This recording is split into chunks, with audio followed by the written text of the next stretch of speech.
Good evening. Up to 60,000 homes and businesses are still in the dark tonight without electricity 48 hours after they were cut off in a major power blackout. Some could be waiting up to a week to be reconnected, and we're being warned to brace for more mass disruptions as our energy grid becomes less reliable.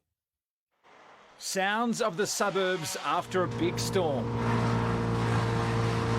A noisy clean-up outside, but inside 60,000 Victorian homes and businesses, there's relative silence.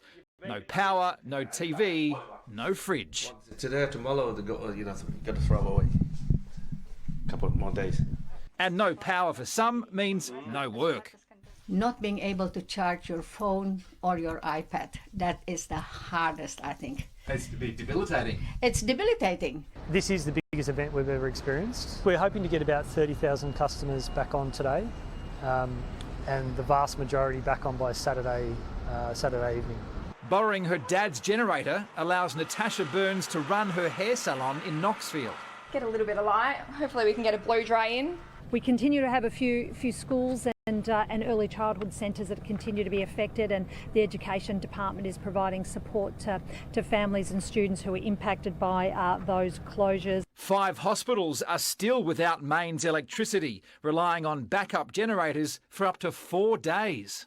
Of the 4,500 calls for SES help, 3,500 were for fallen trees. The enormous task of clearing roofs, footpaths and driveways is now underway.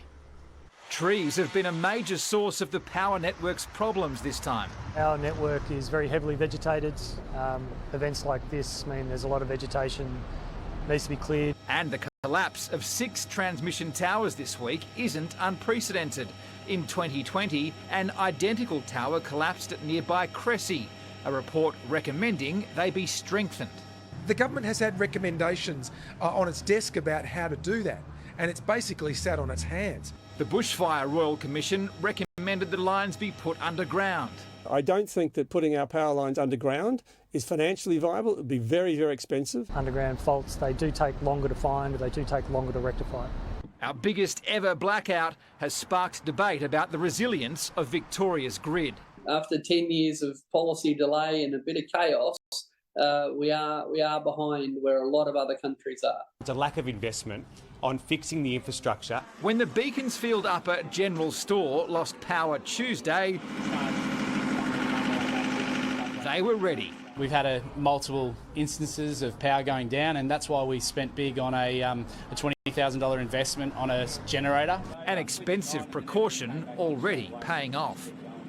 And Blake Johnson, the majority of those without power are in the state's east. Yes, Pete, of these 60,000 still offline tonight, all but 300 are in our east and southeast, most back online by the weekend. But AusNet does warn that because of the sheer scale of the damage to power lines and poles across the state, some properties could be without power for at least a week. Peter? Blake Johnson, thank you.